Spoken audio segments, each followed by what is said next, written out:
ইমন ভাইয়ের আগমন, ইমন ভাইয়ের পক্ষ থেকে শুভেচ্ছা, ইমন ভাইয়ের পক্ষ থেকে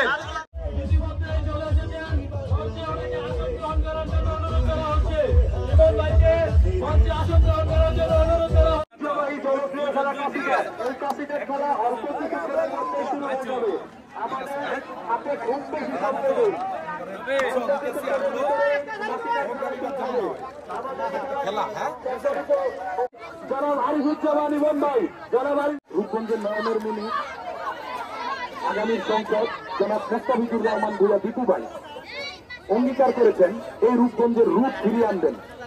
যদি এখানে অনেক মা বোনেরা খেলা দেখেছেন, সকলের কাছে আমি এই বার্তাটা পৌঁছাই দিই আমাদের দীপু ভাইয়ের। আমার দীপু ভাইয়ের জন্য আপনারা দোয়া করবেন যেন উনি এরকম খেলার পরিবেশটা সারা রূপগঞ্জে ফিরিয়ে আনতে পারে, মাদক মুক্ত সন্ত্রাস মুক্ত রূপগঞ্জ করতে পারে। আরো ধন্যবাদ জানাই যারা এখানে আজকে খেলেছেন, বিশেষ করে কাশিটানের এখানে কিন্তু খেলাটা আমরা মারাত্মকভাবে উপভোগ করছি, খুবই ভালো লাগছে।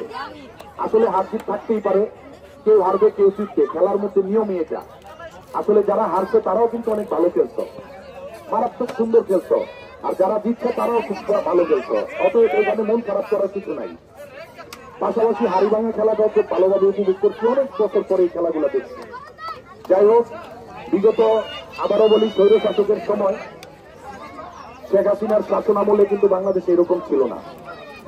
আগামীতে সংসদ নির্বাচনে আমাদের রূপগঞ্জের নেতা জনাব মোস্তাফিজুর রহমান ভূঁইয়া দীপু ভাইকে যদি আমরা নির্বাচিত করতে পারি, ইনশাল্লাহ অবশ্যই আমরা আপনারা দেখবেন রূপগঞ্জের রূপ উনি ফিরিয়ে আনবেন। এরকম খেলাধুলা মানে মাদক থেকে দূরে থাকার জন্য যে কিছু দরকার সকল কিছু ব্যবস্থা ইনশাল্লাহ দীপু ভাই করবেন। সকলকে দীপু ভাইয়ের পক্ষ থেকে, আমাদের সংগঠন রূপগঞ্জ থানা যুব দলের পক্ষ থেকে আন্তরিকভাবে শুভেচ্ছা অভিনন্দন জানাই, এবং সকলকে আমি আমার ব্যক্তিগত পক্ষ থেকে আন্তরিকভাবে শুভেচ্ছা অভিনন্দন জানিয়ে আমার বক্তব্য শেষ করছি। আসসালামু আলাইকুম।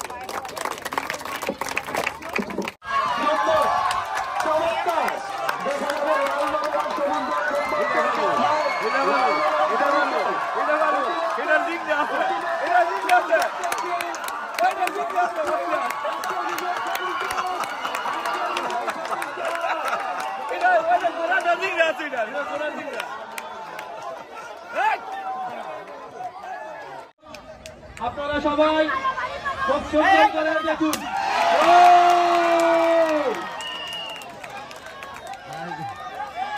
থেকে আওয়াজ দিবেন না, খুব সুন্দর।